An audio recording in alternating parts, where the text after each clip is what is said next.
Vous allez nous parler de l'homme chauve-souris, qui se dit donc en anglais Batman.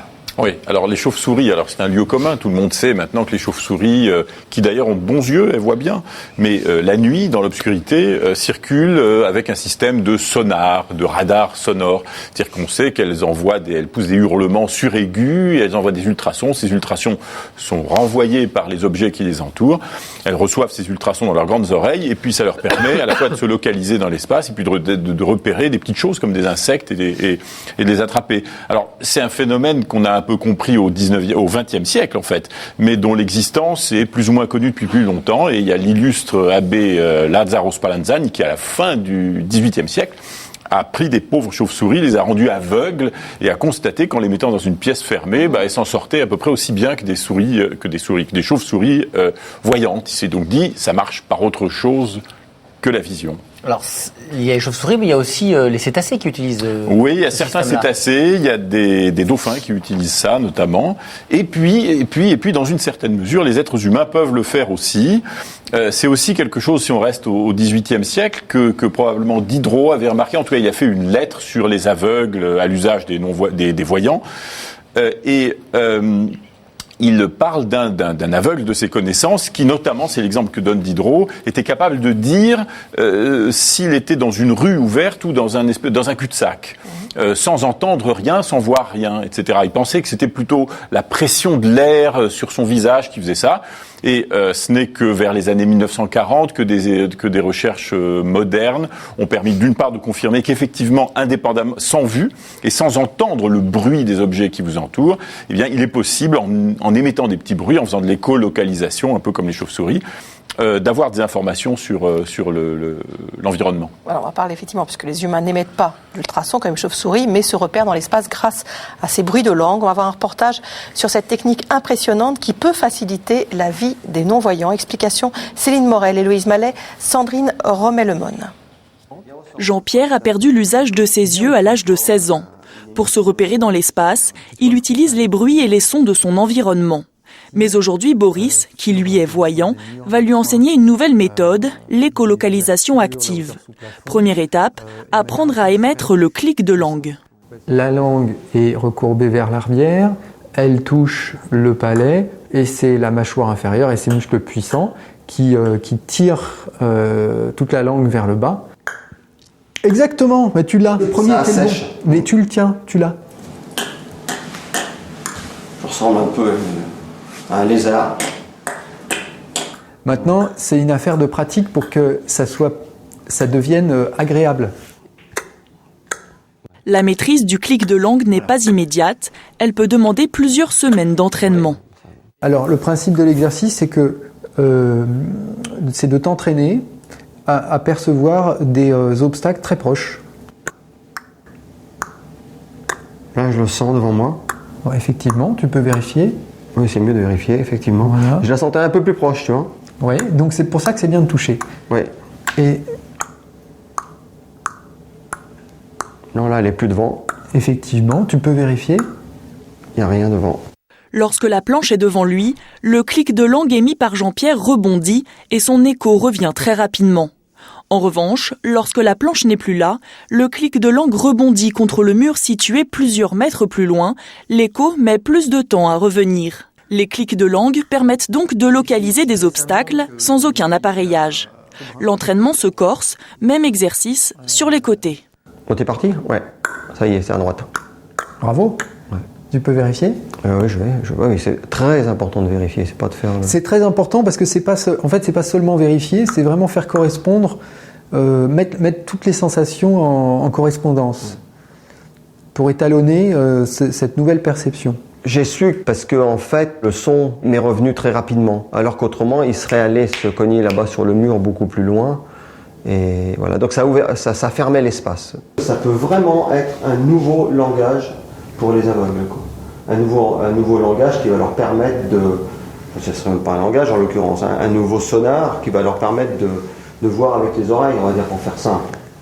Boris, qui a découvert l'écolocalisation il y a 2 ans par curiosité, parvient aujourd'hui à se repérer dans une pièce grâce à une véritable enquête acoustique. Donc là, je sais que je suis face au mur. Et là, que je suis au-dessus de la margelle. Alors je vérifie, voilà, mais...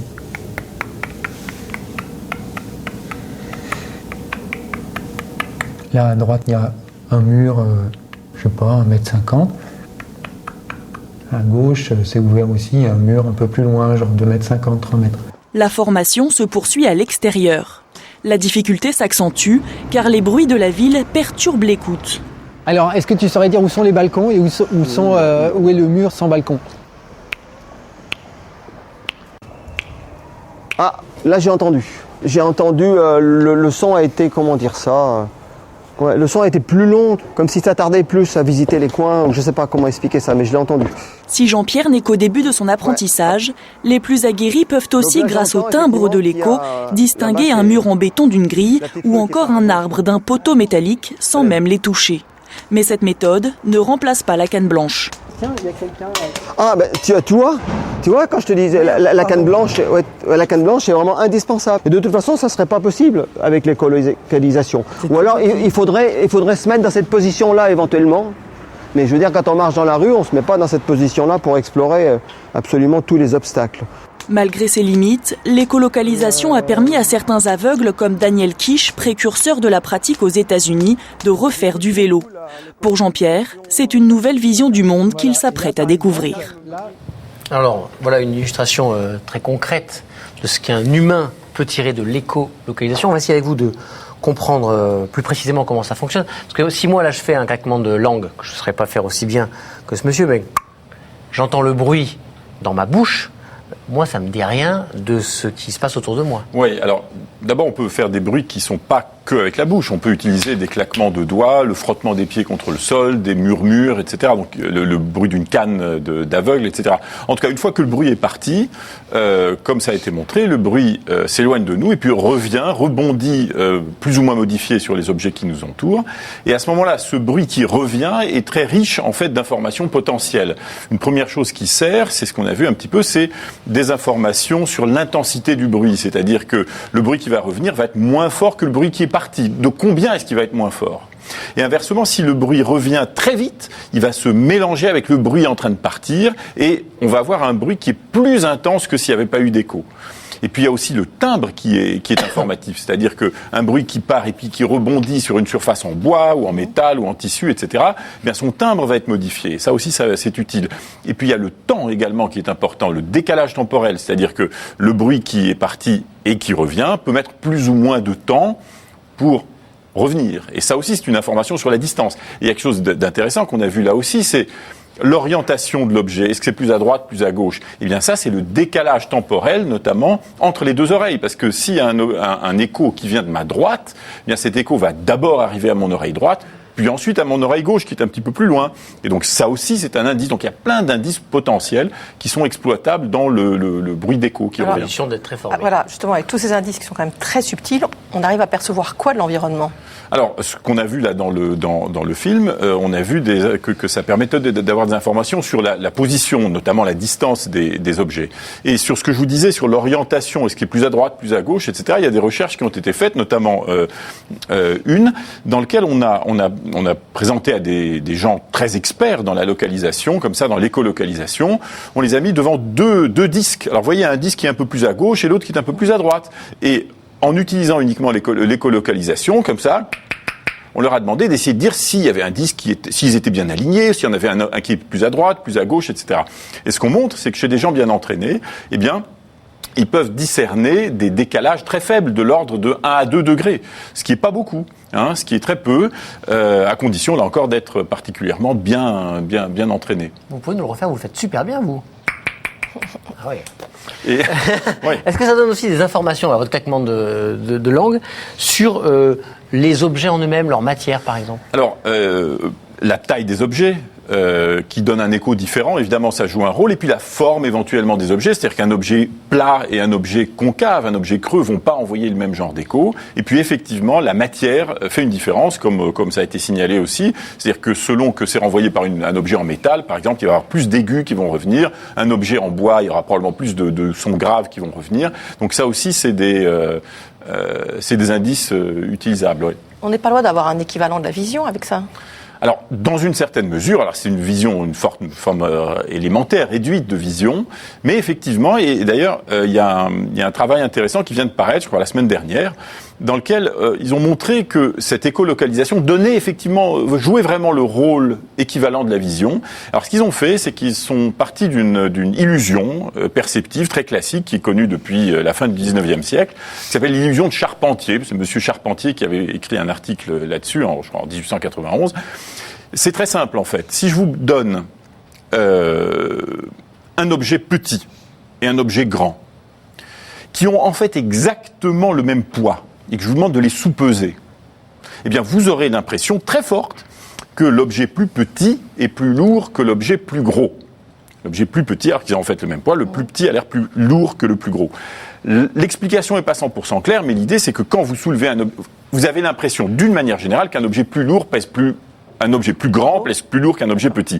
Donc quand vous vous apercevez qu'il n'y a pas vraiment de différence, eh bien vous vous dites, tiens, c'est curieux, il y a une espèce de surprise cérébrale, cet objet qui devrait être lourd ne l'est pas, il est léger. Et l'objet, il devrait être léger, il n'est pas léger, il est lourd. Voilà. Donc c'est ça le phénomène de base. Alors ça, quel rapport avec l'écolocalisation ? Alors c'est qu'ils ont fait cette expérience, cette illusion, avec des sujets aveugles, capables d'écolocalisation, et évidemment ils ont remplacé la vue de la taille des objets par le toucher, pas par le toucher, excusez-moi, par l'écolocalisation de la taille des objets. Ils ont mis les sujets devant un cube et dire, voilà, vous voyez le cube, et ensuite ils ont fait soulever les cubes, et l'illusion marche bien, c'est-à-dire que les sujets aveugles perçoivent comme plus lourds les cubes plus petits et comme plus légers les cubes plus gros, alors qu'ils ne les ont pas vus avec leurs yeux, mais qu'ils ont d'une certaine manière vus avec leurs oreilles. Alors évidemment, on arrive à votre spécialité. Qu'est-ce qui se passe dans le cerveau et où c'est dans le cerveau ? Alors là aussi, on ne sait pas, il n'y a pas énormément de données là-dessus, mais enfin, il y a une étude, par exemple, qui a été faite chez des sujets écolocalisateurs, et cette expérience à laquelle je pense, là, a été faite de la manière suivante. On a pris, là, c'est sur un sujet, on l'a mis comme ça, on lui a présenté un arbre, un poteau, une voiture, etc., et on lui a demandé d'envoyer ses échos, et on a enregistré ce que lui entend, c'est-à-dire le mélange du son envoyé et du son réfléchi. On a stocké ces sons. Puis on a mis le sujet dans une machine d'IRM. Et pendant qu'il était dans la machine d'IRM, on lui a fait entendre ces sons qu'on avait enregistrés. Autrement dit, on ne peut pas faire dans une machine d'IRM, quand on est couché, vraiment de l'écolocalisation. Mais on a fait comme si c'était de l'écolocalisation, en lui faisant entendre les bruits produits dans la réalité. Bon. Et ce qu'on a aperçu là sur l'image, voilà. Ce qui est en bas sur l'image, on voit un hémisphère cérébral. On voit sur l'arrière de l'hémisphère cérébral les taches rouges qui sont des régions qui, normalement, chez vous et moi, servent à la vision, à se faire des images du monde, et qui, chez ce sujet, pendant qu'il faisait de l'écolocalisation, s'activaient. Un petit peu comme si c'était de la vue. D'accord. Donc, il semble qu'une des choses qu'on peut dire, c'est que chez les aveugles qui font de l'écolocalisation, au moins chez certains, eh bien, ils utilisent les régions qui, normalement, servent à voir avec les yeux. C'est accessible à tous les aveugles, l'écolocalisation ? Alors, accessible peut-être, je sais pas. En tout cas, c'est les seuls chiffres que j'ai trouvés, c'est qu'il y a à peu près 25%, c'est l'ordre de grandeur, c'est pas très clair, mais qu'il y a à peu près 25% des aveugles qui utiliseraient effectivement, souvent spontanément, l'écolocalisation. Et ça suggère que c'est utile, puisqu'ils s'en servent assez souvent. Alors il y a une deuxième chose, il y a des gens qui développent particulièrement cette expertise d'écolocalisation, et normalement, notamment on a vu à la fin du film un certain Daniel Kish qui en a fait vraiment un art, qui fait du vélo et qui a développé une association, un enseignement pour essayer de promouvoir cette technique chez les aveugles, pour les aider à être plus autonomes. Ce qu'il faut dire, c'est que c'est pas la vue, on récupère pas la vue, mais que en plus des autres techniques disponibles, c'est un plus qui permet d'avoir une meilleure appréhension du monde. Merci beaucoup. On retourne à Brooklyn pour le In Vivo.